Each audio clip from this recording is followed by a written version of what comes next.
श्री कृष्ण जी क्या कहते हैं? जीवन, कर्म, सकारात्मक सोच, शांति, सत्य और सफलता पर छवियों के साथ सर्वश्रेष्ठ भगवद गीता संदेश, उद्धरण, स्थिति और विचार।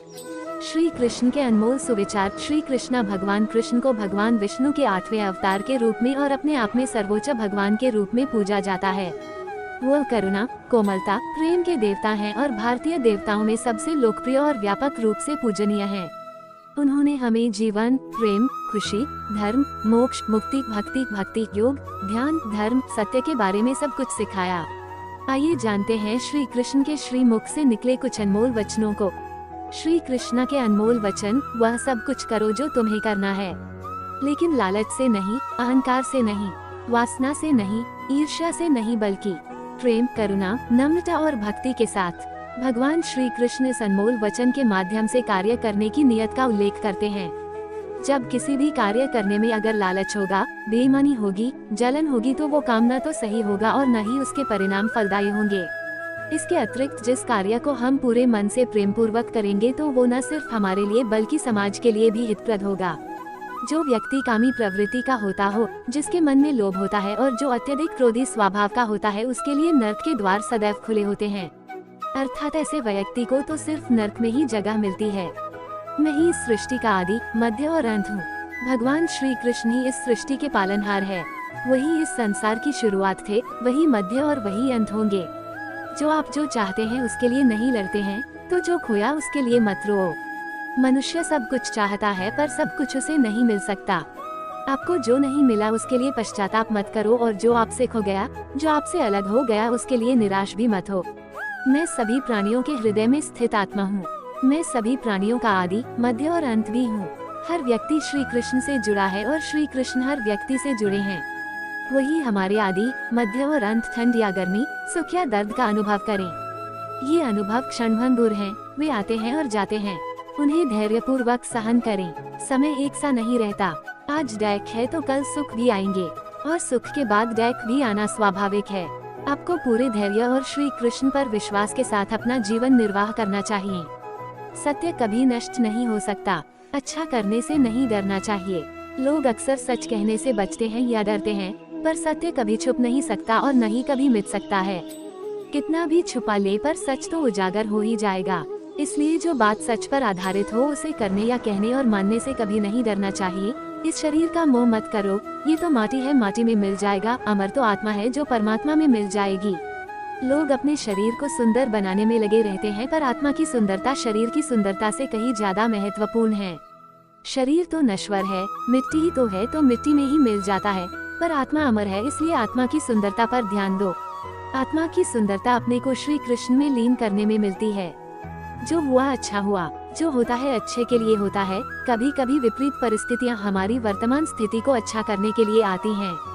मन चंचल है, इसे और संयमित करना कठिन है, लेकिन यह अभ्यास से वश में हो जाता है। मन चंचल होता है, यह इधर उधर भागता है और किसी भी कार्य की एकाग्रता का दुश्मन है। लेकिन यदि यह व्यक्ति के वश में हो जाए तो इससे अच्छा कोई मित्र नहीं है। मन को एकाग्र करना जरूरी है, बस थोड़े से प्रयास और अभ्यास की जरूरत है। मेरे लिए न कोई घृणित है और न ही कोई प्रिय, न कोई निर्धन है और न ही कोई धनी। बस जो भक्ति भाव के साथ मुझे याद करते हैं, मैं उनका हूँ और वो मेरे कृष्ण कोट्स। श्री कृष्ण उन्हीं के हैं जो श्री कृष्ण के हैं।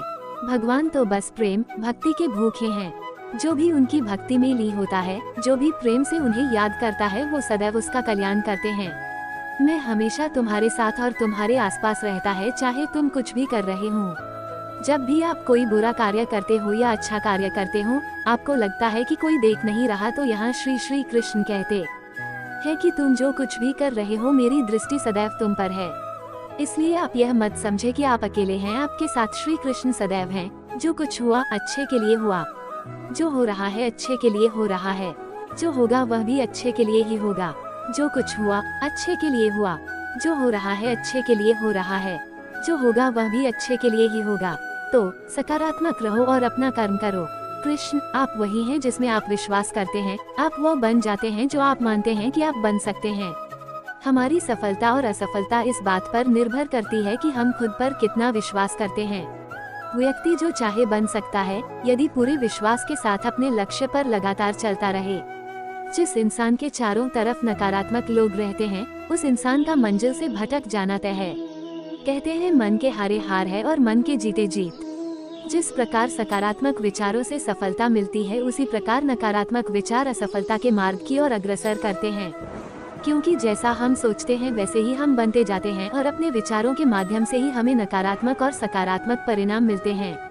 ये भी पढ़े भगवद गीता। अपने अनिवार्य कर्तव्य का पालन करें, क्योंकि क्रिया वास्तव में निष्क्रियता से बेहतर है। मनुष्य ही एक ऐसा प्राणी है जो कर्म करता है, इसलिए कर्म करना प्रत्येक व्यक्ति का धर्म भी है। कर्म कार्य करने वाला व्यक्ति है कर्मवीर कहलाता है। इसलिए कार्य करते रहना खाली बैठे रहने से हमेशा बेहतर होता है। जहाँ भी सभी मनुष्यों के स्वामी कृष्ण हैं और जहाँ अर्जुन सर्वोच्च धनुर्धर हैं, वहाँ भी निश्चित रूप से ऐश्वर्य, विजय, असाधारण शक्ति और नैतिकता होगी। श्रील प्रभुपाद भगवद गीता। श्री कृष्ण विष्णु जी के 8वें अवतार, जगत के पालनहार और धनुर्धनों में श्रेष्ठ अर्जुन जहाँ होते हैं, वहाँ निश्चित ही विजय, असाधारण शक्ति और नैतिकता होती है। समय हमेशा चलता रहता है, कभी रुकता नहीं। यदि आज बुरा समय है तो कल अच्छा होगा। इसलिए आप बिना किसी स्वार्थ के सिर्फ कर्म कीजिए, फल समय खुद देगा। न तो समय रुकता है और न ही एक सा रहता है। बुरा समय हो या अच्छा समय, बदलता जरूर है। आज बुरा है तो कल अच्छा, और अच्छा तो फिर बुरा समय जरूर आएगा। सुख के बाद दैख और दैख के बाद सुख आते जाते रहते हैं। इसलिए इस पर हमारा कोई वश नहीं है, लेकिन कर्म पर हमारा वश जरूर है। आप सिर्फ कर्म करिए, फल की चिंता किए बगैर। समय आने पर फल जरूर मिलेगा। जो अहंकार से मोहित हो जाता है, वह सोचता है मैं करता हूँ। जो अज्ञानी व्यक्ति होता है, वो ये गलतफहमी पाल लेता है कि मैं करता हूँ, सभी कार्य मेरे द्वारा किए जा रहे हैं, ऐसा जान उसमें अहंकार घर कर लेता है। परंतु इस सृष्टि में जो भी हो रहा है, वो तो प्रकृति द्वारा किए जा रहे हैं। अज्ञानता के कारण व्यक्ति में जो मैं का अहंकार जन्म ले लेता है, तो उसका पतन होना निश्चित है। मैं किसी का भाग्य निर्माण नहीं करता, हर व्यक्ति अपना भाग्य स्वयं बनता है।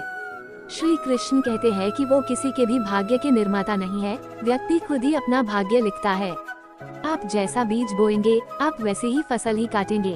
आप जैसा कर्म करेंगे, आपको वैसे है परिणाम मिलेंगे। यदि विद्यार्थी मन लगाकर पढ़ाई करेंगे तो परीक्षा में सफल होंगे।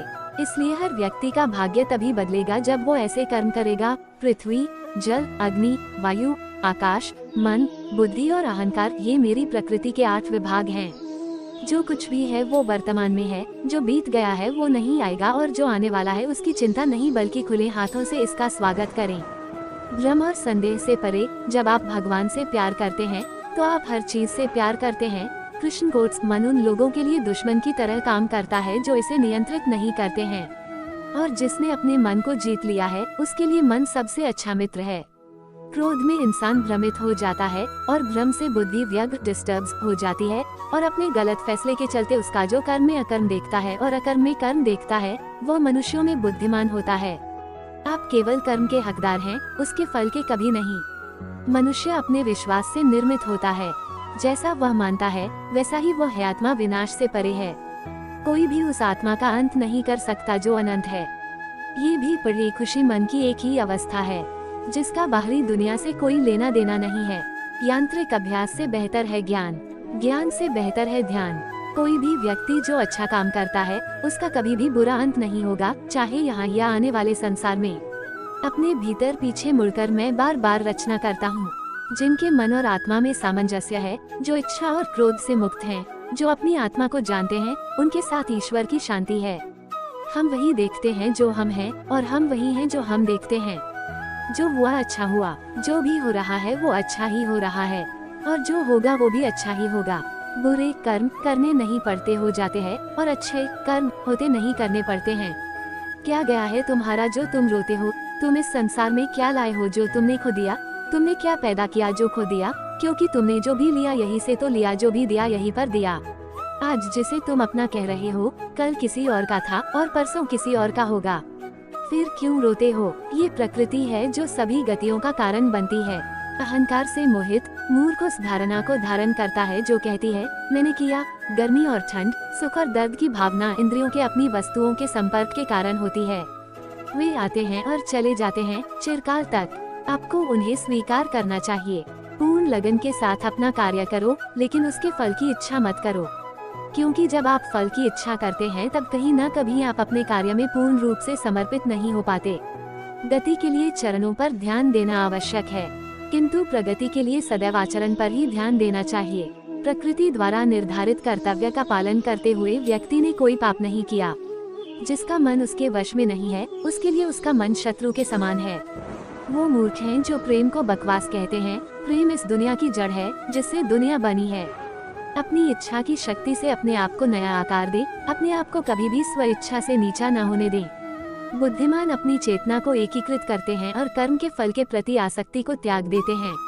मनुष्य अपने विश्वास से निर्मित होता है, जैसा वो विश्वास करता है वैसा वो बन जाता है। कर्म का वास्तविक लक्ष्य आत्मा का ज्ञान है। हम जो कुछ भी हैं वह हमने जो सोचा है उसका परिणाम है।